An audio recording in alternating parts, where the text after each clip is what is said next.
Over the next day, Anna saw Kaz begin to move the pieces of his scheme into position. She had been privy to his consultations with every member of the crew, but she knew she was only seeing fragments of his plan. That was the game Kaz always played. If he had doubts about what they were attempting, they didn't show. In Inej wished she shared his certainty. The Ice Court had been built to withstand an onslaught of armies, assassins, Grisha, and spies. When she said as much to Kaz, he'd simply replied, "But it hasn't been built to keep us out." His confidence unnerved her. "What makes you think we can do this? There will be other teams out there, trained soldiers and spies, people with years of experience." "This isn't a job for trained soldiers and spies. It's a job for thugs and thieves.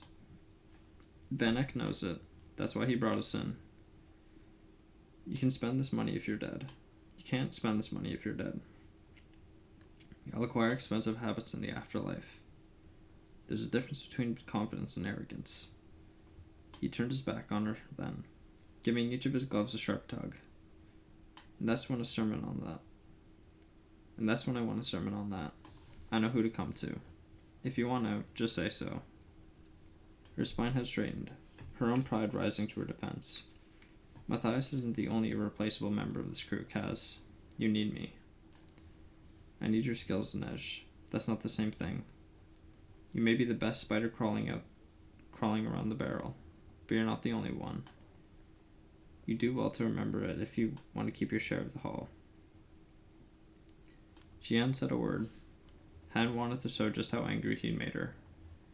But she left his office, and hadn't said a thing to him since. Now she had headed towards the harbor. She wondered what kept her on this path. She could leave Kerch any time she wanted. She could stow away on a ship bound for Novoy. She could go back to Ravka and search for her family.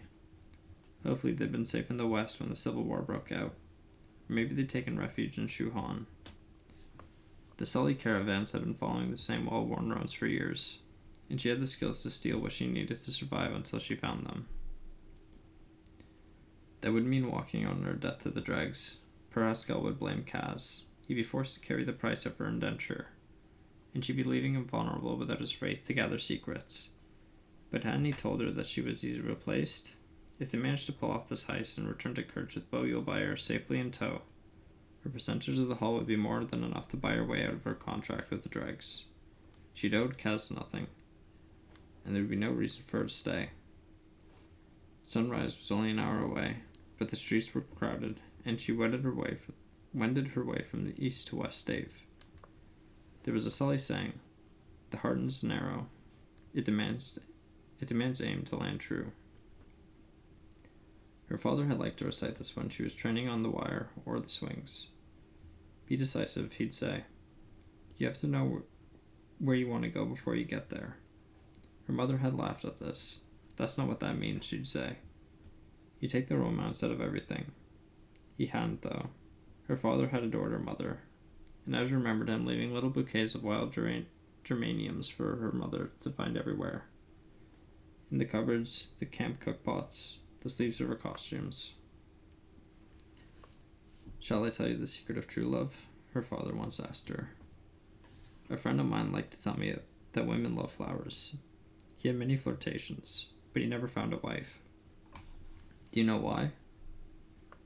Because women may love flowers, but only one woman loves the scent of gardenias in a late summer that reminded her of her grandmother's porch. Only one woman loves apple blossoms in a blue cup. Only one woman loves wild geraniums." "That's Mama," Inej had cried.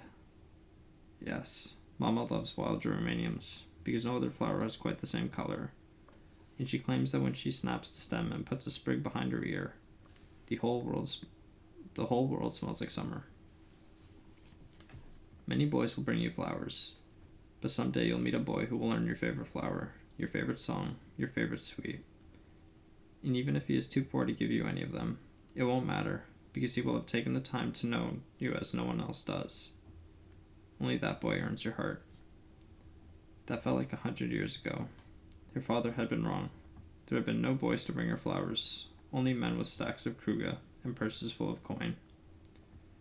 Would she ever see her father again? hear her mother singing, listen to her uncle's silly noises. I'm not sure I have the heart to give any more, Papa. The problem was that Neige was no longer certain what she was aiming for. When she'd been little, it had been easy. A smile from her father, the tightrope raised another foot, orange cakes wrapped in white paper. Then it had been getting free from Tante Helene and the menagerie, and then after that, surviving each day, getting a little stronger with every morning. Now she didn't know what she wanted. Just this minute, I'll settle for an apology, she decided, and I won't board the boat without one. Even if Kaz isn't sorry, he can pretend. He at least owes me his best imitation of a human being. If she hadn't been running late, she would have looped around West Stave, or simply traveled over the rooftops. That was the Ketterdam she loved, empty and quiet, high above the crowds, a moonlit mountain range of gabled peaks and off-kilter chimneys. But tonight, she was short on time. Kaz had sent her scouring the shops for 2 lumps of paraffin. At the last minute. He wouldn't even tell her what they were for, or why they were so necessary. As snow goggles? She had to visit 3 different outfitters to acquire them. She was so tired she didn't entirely trust herself to make the climb over the gables. Not after 2 nights without sleep, and a day spent wrangling supplies with the trek to the ice court. She supposed she was daring herself to. She never walked the mountain staves alone. With the dregs at her side, she could stroll by the menagerie without a glance towards the golden bars on the windows. But tonight, her heart was pounding, and she could hear the roar of blood in her ears as the gilded facade came into view. The menagerie had been built to look like a tiered cage, its first 2 stories left open, but for the wildly spaced golden bars. It was also known as the House of Exotics. If you had a taste for a shoe girl, or a Furin giant, a red-headed from the Wandering Isles, a dark-skinned Zemeni, the menagerie was your destination. Each girl was known by her animal name: leopard, mare, fox, raven, ermine, fawn, snake. Sully seers wore the jackal mask when they plied their trade and looked into a person's fate. But what man would want to go to bed with the jackal? So the Sully girl in the menagerie always stalked. A Sully girl was known as the lynx. Clients didn't come looking for the girls themselves, just brown Sully skin, the fire of Kalish hair, the tilt of golden shoe eyes. The animals remained the same, though the girls came and went. Neige glimpsed peacock feathers in the parlor, and her heart stuttered. This is just a bit of decoration, a part of a lavish flower arrangement, but the panic inside her didn't care. It rose up, clutching at her breath. People crowded in on all sides, men in masks, women in veils, or maybe there were men in veils and women in masks. It was impossible to tell. The horns of the imp, the goggling eyes of the madman, and the sad face of the scarab queen wrought in black and gold. Artists loved to paint scenes of Westave, the boys and girls who worked the brothels, the pleasure seekers dressed as characters from the comedy brute. But there was no beauty here, no real merriment or joy, just transactions, people seeking escape or some colorful oblivion, some dream of decadence, that they could wake from whatever they wished. Neige forced herself to look at the menagerie as she passed. It's just a place, she told herself. Just another house. How would Kaz see it? Where are the entrances and exits? How do the locks work? Which windows are unbarred? How many guards are posted? Which ones look alert? Just a house full of locks to pick, safes to crack, pigeons to dupe. And she was the predator now, not Helene and her peacock feathers, not any man who walked these streets. As soon as she was outside the menagerie, the tight feeling in her chest and throat began to ease. She'd done it. She'd walked alone on West Stave, right in front of the House of Exotics. Whatever was waiting for her in Fjerda, she could face it. A hand hooked around her forearm and yanked her off her feet. Neige regained her balance quickly. She spun on her heel and tried to pull away, but the grip was too strong. Hello, little lynx. Neige hissed in her breath and tore her arm free. Tante Helene. That was what her girls knew to call Helene Van Houten, or risk the back of her hand. To the rest of the barrel she was the peacock, though Neige had always thought she looked less like a bird than a preening cat. Her hair was a thick and luscious gold, her eyes hazel and slightly feline. Her tall, sinuous frame was draped in vibrant blue silks, the plunging neckline accented with iridescent feathers that tickled the signature diamond choker glittering at her neck. Inej turned to run, but her path was blocked by a huge bruiser. His blue velvet coat stretched tight across his big shoulders. Cobbett, Helene's favorite enforcer. Oh no you don't, little lynx. Inej's vision blurred. Trapped. Trapped again. That's not my name, Inej managed to gasp out. Stubborn thing. Helene grabbed hold of Inej's tunic.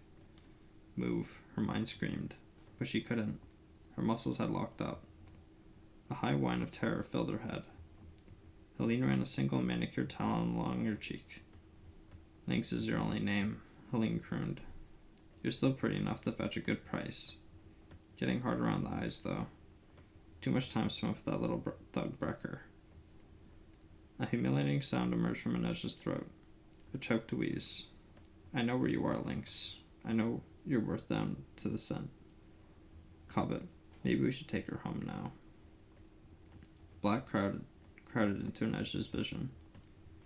You wouldn't dare. The dregs. I can buy my time, little Lynx. You'll wear my silks again. I promise. She released Inej. Enjoy your night, she said with a smile, then snapped open her blue fan and rolled away into the crowd. Cobbett trailing after her. Inej stood frozen, shaking. Then she dove into the crowd, eager to disappear. She wanted to break into a run, but she just kept moving steadily, pushing towards the harbor. As she walked, she released the triggers on the sheaths at her forearms, feeling the grips of her daggers slide into her palms. Sankt Peter, renowned for his bravery. On the right, the slender bone-handled blade she named for Sancta Elena on the left. She recited the names of her other knives too. Sancta Maria and Sancta Anastasia strapped to her thighs. Sankt Vladimir hidden in her boot, and Sancta Elizabetta snug at her belt. The blade etched in a pattern of roses. Protect me.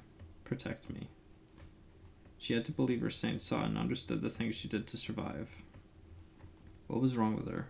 She was the Wraith. She had nothing to fear from Tanta Helene any longer. Perescal had bought out her indenture. He'd freed her.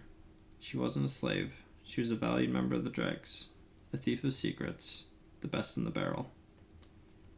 She hurried past the lighted music of the lid, and finally, the Ketterdam harbors came into view, the sights and sounds of the barrel fading as she neared the water. There were no crowds to bump against her here, no glowing perfumes or wild masks. She took a long, deep breath. From this vantage point, she could see the top of one of the Tidemaker's towers. The lights always burned. The thick obelisks of black stone were manned day and night by the select group of Grisha, who kept the tides permanently high over the land bridge that otherwise would have connected Kerch to Shu-Han. Even Kaz had never been able to learn the identities of the Council of Tides, where they lived, or how their loyalty to Kerch had been guaranteed. They watched the harbors, and if a signal went up from the harbor master or dock worker, they'd alter the tides and keep anyone from heading out to sea. But on this night, there would be no signal. The right bribes had been paid to the right officials, and their ship should be ready to sail. Inej broke into a jog, heading for the loading docks on Fifth Harbor. She was very late. She wasn't looking forward to Kaz's disapproving frown when she made it to the pier. She was glad for the peace of the docks, but they seemed almost too still after the noise and chaos of the barrel. Here, the rows of crates and cargo containers were stacked high on either side of her. 3, sometimes 4 on top of one another. They made this part of the docks feel like a labyrinth. A cold sweat broke out at the base of her spine. The run-in with Tanta Helene hadn't left her shaken, and the heft of the daggers in her hands wasn't enough to soothe her rattled nerves. She knew she should get used to carrying a pistol, but the weight threw off her balance. The guns could jam or lock in a bad moment. Little Lynx. Her blades were reliable, and they made her feel like she had been born with proper claws. A light mist was rising off the water, and through it, Inej saw Kaz and the others waiting near the pier. They all wore the nondescript clothes of the sailors: rough spun trousers, boots, thick wool coats, and hats. Even Kaz had forgone his immaculately cut suit in favor of a bulky wool coat. The thick sheaf of his dark hair was combed back, the sides trimmed short as always. He looked like a dock worker, or a boy setting sail on his first adventure. It was almost as if she were peering through the lens at some other, more pleasant reality. Behind them, she saw the little schooner Kaz had commandeered. Fairland, written in bold script on his side. It would fly the purple Kirch fishes, and the colorful flag of the Hanrad Bay Company. To anyone in Fjerdo, or on the true sea, they would simply look like Kirch trappers heading north for skins and furs. Inej quickened her pace. If she hadn't been running late, they probably would have been aboard, or even on their way out to the harbor already. They would keep a minimal crew, all former sailors who had made their way into the ranks of the dregs through one misfortune or another. Through the mists, she made a quick count of the waiting group. The number was off. They brought 4 additional members of the dregs to help sail the schooner, since none of them really knew their way around the rigging, but she didn't see any of them. Maybe they're already on board? But even as she had the thought, her boot landed on something soft, and she stumbled. She looked down. In the dim glow of the harbor gaslights, she saw Dirix, one of the dregs who had been meant to make the journey with them. There was a knife in his abdomen, and his eyes were glassy. "Kaz," she shouted. But it was too late. The schooner exploded, knocking Inej off her feet and showering the docks in flames.